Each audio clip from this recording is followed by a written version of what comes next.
Bonjour. Aujourd'hui, on va décortiquer ensemble le projet Cinedata. L'idée, c'est de montrer comment on peut partir de simples fichiers de données brutes pour arriver à une application interactive et pleine de sens. C'est un projet complet qui couvre toute la chaîne de valeur de la donnée. En fait, tout part d'un problème très classique. Imaginez une entreprise, on va l'appeler Cinedata Insights. Elle possède les données Movie Lens, qui sont une mine d'or sur les films, les notes, les genres, mais voilà, tout est éparpillé dans des fichiers CSV. C'est le bazar. Du coup, la grande question qu'on se pose, c'est comment on transforme ces CSV bruts en un écosystème data complet qui soit vraiment prêt à l'emploi pour des analystes ou des applications.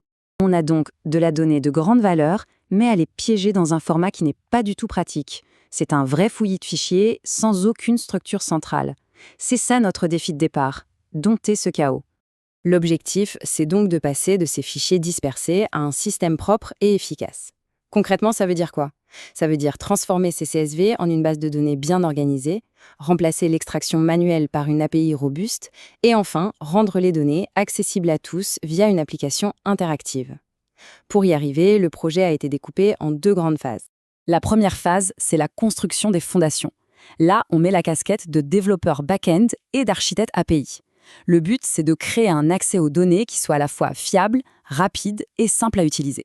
Cette phase s'est déroulée en 4 étapes clés. D'abord, on a dû concevoir la base de données. Ensuite, on a développé l'API pour exposer ces données. Puis, on l'a déployée dans le cloud pour la rendre accessible. Et pour finir, on a créé ce qu'on appelle un SDK pour en simplifier l'utilisation au maximum.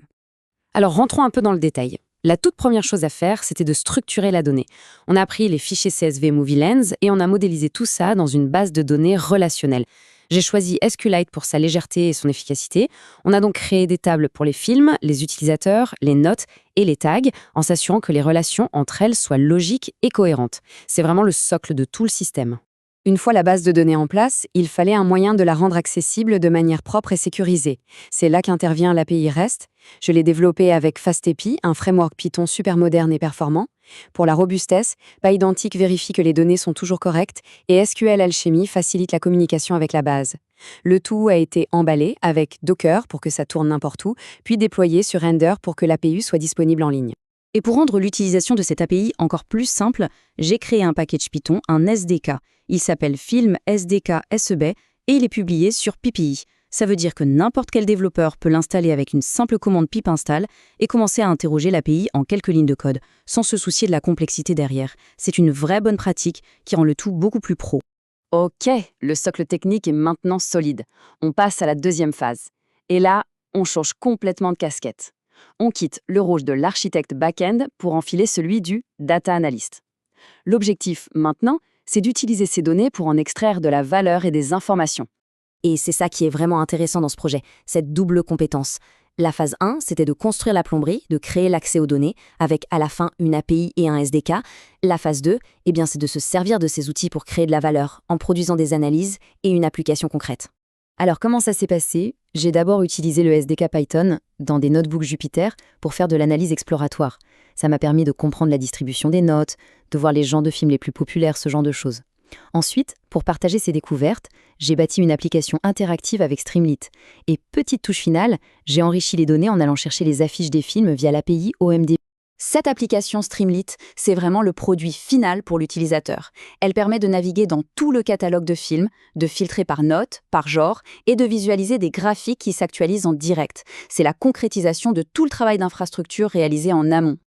Maintenant, prenons un peu de recul pour regarder la vue d'ensemble, l'architecture complète du projet et les compétences clés que ça a mobilisées. Voici le parcours complet de la donnée dans le projet. On part des fichiers CSV bruts, ils sont ingérés et structurés dans la base de données SQLite. Cette base est ensuite exposée par l'API REST FastAPI. Pour consommer cette API proprement, on a le SDK Python. Et enfin, ce SDK est utilisé à la fois pour l'analyse exploratoire et pour alimenter l'application Streamlit. On a vraiment bouclé la boucle de la donnée brute à l'application finale. Au final, ce projet a été l'occasion de mettre en œuvre un large éventail de compétences. Côté back-end et API, on a FastAPI, SQL Alchemy et Pydantic. Pour la base de données, de la modélisation et du SQL. En DevOps, l'utilisation de Docker et le déploiement sur le cloud avec Render. Il y a aussi la partie packaging Python avec la publication sur PyPI. Et bien sûr, toute la casquette Data Analytics avec Pandas, l'analyse exploratoire et la création d'une Data App avec Streamlit. Pour conclure, ce qu'il faut vraiment retenir de ce projet Cinedata, c'est cette double facette. C'est d'une part la capacité à construire une infrastructure data professionnelle de A à Z, de la base de données jusqu'au déploiement, et d'autre part, la capacité à se mettre ensuite dans la peau d'un data analyst pour consommer cette même infrastructure afin d'en extraire des insights et de produire une application concrète et utile. C'est cette vision complète du cycle de vie de la donnée qui fait toute la force de ce projet.